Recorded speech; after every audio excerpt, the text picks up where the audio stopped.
September 23rd, the missionary's goal. He said to them, "Behold, we are going up to Jerusalem." Luke 18:31.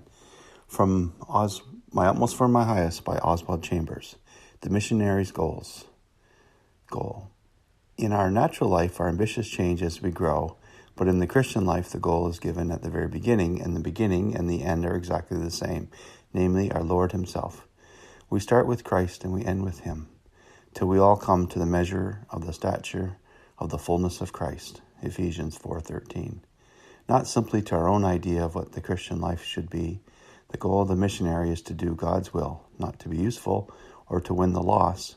A missionary is useful and he does win the loss, but that is not his goal. His goal is to do the will of his Lord.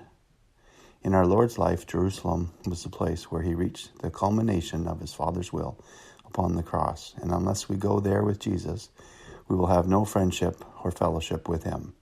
Nothing ever diverted our Lord on his way to Jerusalem. He never hurried through certain villages where he was persecuted, or lingered in others where he was blessed. Neither gratitude nor ingratitude turned our Lord, even the slightest degree, away from his purpose to go up to Jerusalem. A disciple is not above his teacher, nor a servant above his master.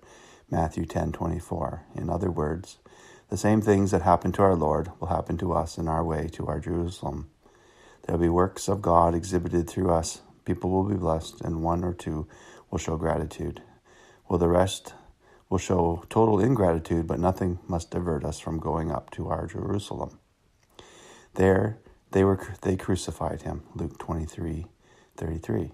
That is what happened when our Lord reached Jerusalem, and that event is the doorway to our salvation.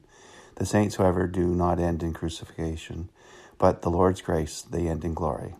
In the meantime, our watchword should be summed up by each of us saying, "I too go up to Jerusalem." The missionary's goal, September 23rd.